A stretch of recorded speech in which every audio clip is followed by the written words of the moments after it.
We are taught that markets are free, that prices are determined by supply and demand, that human traders make investment decisions based on analysis and judgment. But this is the version they teach in business schools to maintain the illusion of market freedom. The truth is that in 1988, a single algorithm was created that now controls $21 trillion in assets, and the mechanism it uses to buy and sell 250,000 trades per day has made human decision-making obsolete on Wall Street. This is the story of the algorithm that bought the financial system. To understand how one algorithm came to control global markets, you need to understand the disaster that created it. It was 1986. Larry Fink was 33 years old and untouchable at First Boston Investment Bank. His specialty was mortgage-backed securities, a new financial product that bundled thousands of home loans into tradable bonds. Wall Street loved him. He was generating massive profits. He was being groomed for the executive suite. Until April 1986, interest rates moved. Not dramatically, just enough. But Fink's hedges were wrong. Not because his analysis was bad, because the computer model feeding him data had a bug. The back-office programmer had made an error in the code. Fink's calculations were based on wrong numbers. In a single quarter, his department lost $100 million. Overnight, he went from future CEO to Wall Street outcast. First, Boston didn't fire him immediately, but the message was clear. His career was over. Larry Fink left First Boston in 1986 with one obsession: never lose control of risk again. For 2 years, he studied the problem. Not the markets, the models, the systems, the infrastructure that produced the numbers traders relied on. He realized something Wall Street had not yet understood. The future of finance was not about better traders. It was about better computers. In 1988, he founded BlackRock, not as a traditional investment bank, as a technology company that happened to manage money. His first employee was Charles Black, a systems architect. His second was Bennett Go, a mathematician from MIT. Not traders, not salespeople, engineers. Fink told them what he wanted: a machine that could analyze every possible risk in a portfolio, every variable, every scenario, every potential disaster. A machine that would never make the mistake that cost him $100 million. They called it Aladdin. Asset, liability, debt, and derivative investment network. The first version ran on a single Sun Microsystems workstation in a small office in New York, but that single computer was about to change everything. Halak and Golub spent the next decade building Aladdin into something unprecedented. They fed it every data point from the global bond market, every price movement, every interest rate change, every default, every crisis. Aladdin used Monte Carlo simulations, a mathematical technique that generates thousands of random possible futures based on historical patterns. It could simulate what would happen to a portfolio if interest rates spiked, or if a major bank collapsed, or if a pandemic shut down the economy. Not theoretical scenarios, specific numerical predictions for specific assets. But here is what made Aladdin different from every other risk model on Wall Street. It was not just analyzing portfolios. It was executing trades. Aladdin was not a tool for humans to use. Aladdin was making the decisions. In its first decade, BlackRock focused entirely on bonds, the market Larry Fink knew best, the market where Aladdin had the most data, and BlackRock was crushing the competition. Not because Fink was a better trader, because Aladdin was faster and more accurate than human analysis.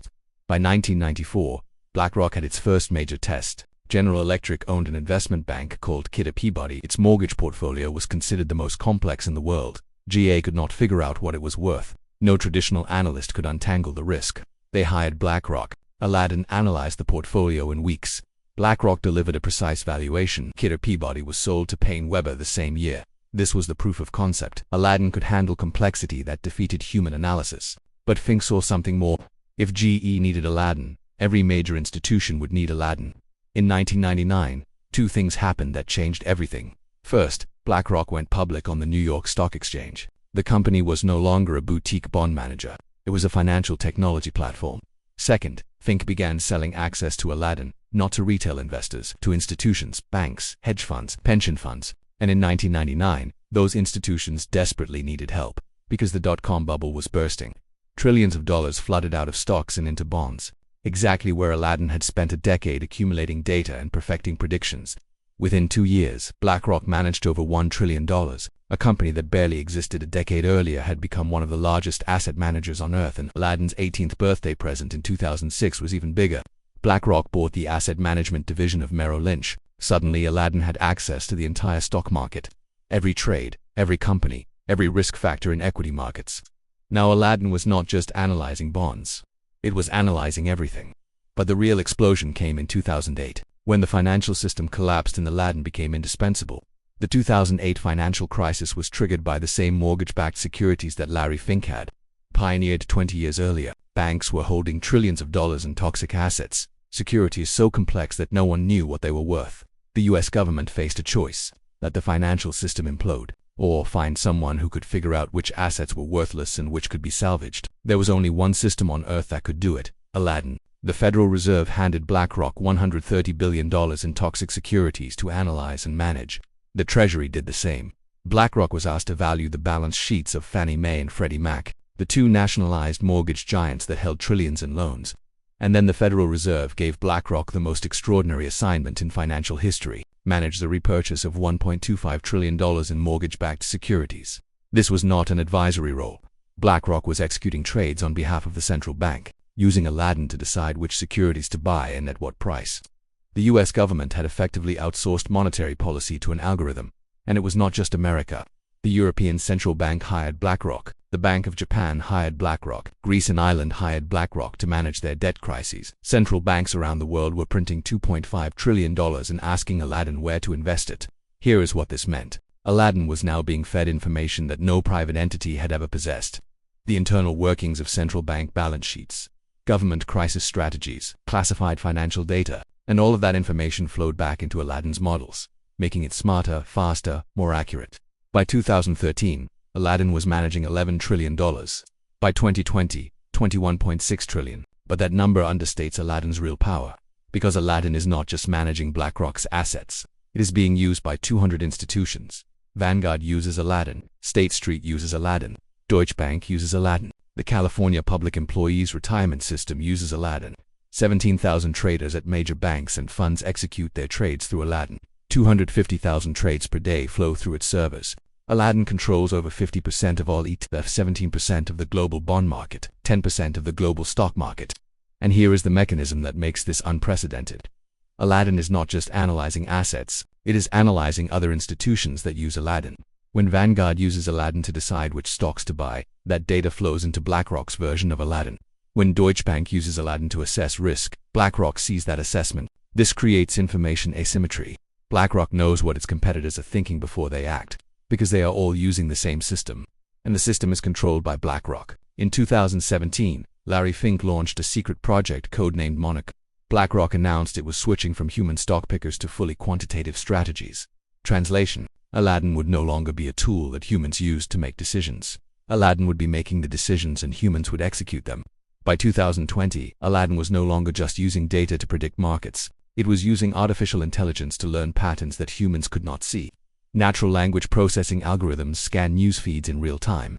Machine learning models identify correlations between seemingly unrelated events. The system predicts market movements in nanoseconds. And here is the problem. Everyone knows Aladdin exists, but almost no one understands how it works. The algorithms are proprietary. The models are black boxes.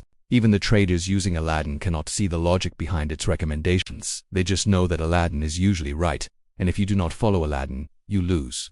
In 2020, the UK Financial Conduct Authority published a report. It stated that the failure of a system like Aladdin could cause serious consumer harm and damage market integrity. The report found that most institutions using Aladdin had no backup plan if it failed, because building an alternative to Aladdin was prohibitively expensive. They were locked in, not by contracts, by dependency. If Aladdin goes offline for a day, 17,000 traders cannot execute trades. If Aladdin is hacked, the attacker controls access to $21 trillion in assets. And if Aladdin makes a systematic error, it could trigger a cascading collapse across global markets, because everyone is trading based on the same information from the same source. This is systemic risk on a scale that has never existed. One algorithm, one point of failure, one target for attack. But the larger question is not about technical risk, it is about power. Larry Fink is not elected, BlackRock is not a government, Aladdin is not accountable to voters or regulators. Yet Aladdin directs the decisions of central banks. It determines which companies get capital and which starve. It decides which assets are valuable and which are worthless. When Larry Fink writes his annual letter to CEOs demanding that companies focus on environmental, social, and governance metrics, that is not a suggestion. It is a directive backed by $21 trillion in assets that Aladdin controls. If your company does not comply, BlackRock can sell your stock. And when BlackRock sells, Aladdin tells 200 other institutions to sell, and the market follows. This is not a conspiracy, this is the stated business model. BlackRock openly markets Aladdin as the nervous system of global finance. The question is not whether this power exists, The question is whether anyone can challenge it. And the answer is no, because the economics of competition are impossible. Building a system like Aladdin requires decades of data accumulation. It requires relationships with central banks and governments that provide proprietary information. It requires a client base large enough to justify the infrastructure costs. No startup can compete. No existing bank has the resources to build an alternative. The only institutions that could challenge Aladdin are already using Aladdin.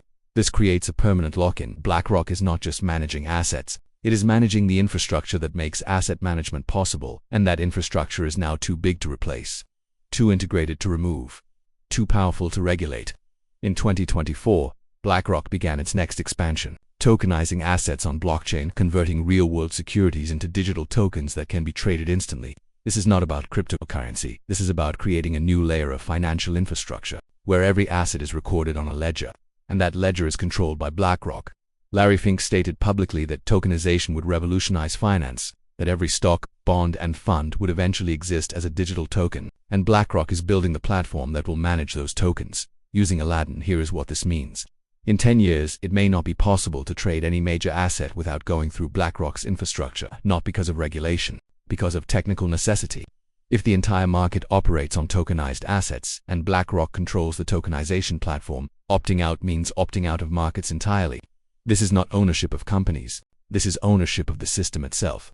And the system started with one algorithm in 1988, built by 2 engineers on a single workstation, fed with bond data, refined through crises, now managing $21 trillion, executing 250,000 trades per day, directing the decisions of central banks and governance, untouchable, irreplaceable, indispensable. The 1986 disaster that destroyed Larry Fink's career taught him one lesson: never depend on humans when you can depend on machines. And 38 years later, the entire financial system has learned the same lesson. It depends on Aladdin. Not because Aladdin is perfect, because nothing else exists. The free market that business schools teach about is a fiction.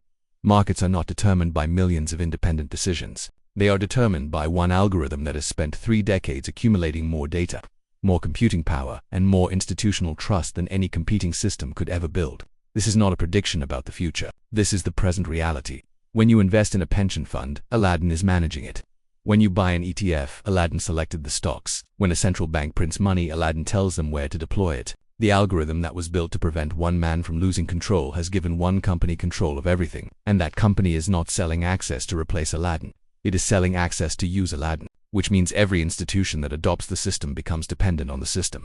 And every institution that depends on the system feeds more data into the system, making it smarter, stronger, more accurate, more indispensable. The question Larry Fink asked in 1986 was simple: how do I never lose control of risk again? The answer was Aladdin. But the question no one asked was this: what happens when the system built to control risk becomes the risk? Because if Aladdin fails, markets fail. If Aladdin is compromised, the financial system is compromised. If Aladdin makes a systematic error, there is no alternative system to correct it.